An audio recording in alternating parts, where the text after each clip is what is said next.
itself, well, it has a few dings and pop knots in it, but nothing's really bashed in.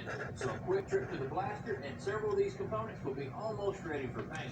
But before we can make that trip, well, we got to get the rest of the car stripped down. We'll start with the easy stuff, all the pieces that aren't attached and the accessible bits like the hood hinges. Everything we're removing is going to be gently laid out and accounted for. Some of this won't be reused, but a lot of it will. And you don't want to accidentally destroy a piece that can come off, especially from resto guys.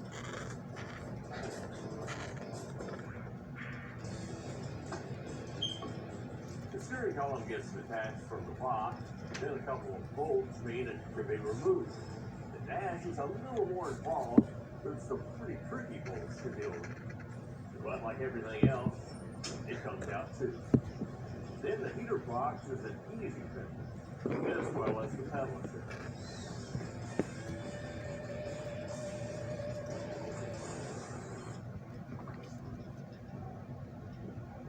Well, our deck lid here won't be making a trip to the blaster. The reason behind that is, well, it's a brand new part. So all we have to do is sand all this dust off, throw in a couple coats of primer, then it'll probably be ready for a coat or two of paint. A little bit closer.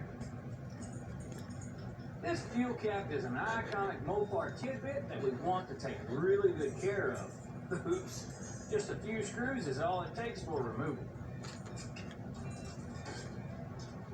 See?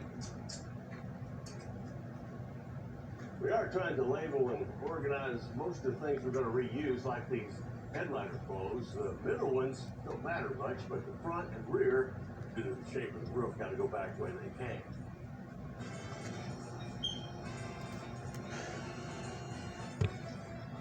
Some of these bolts are pretty stubborn and rusty, so we'll bust out a can of WD-40 rust penetrant to make removing them easier.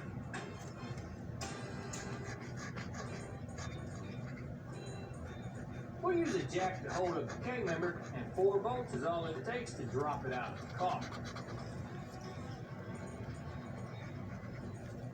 Well, we got our control arms disconnected, the 4 bolts to hold the K-member out, and we went ahead and released all the pressure off the torsion bars.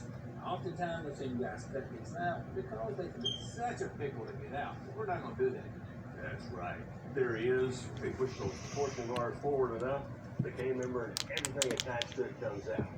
And to make that happen, my favorite tool, here you go. Why are you handing it to me if it's your favorite?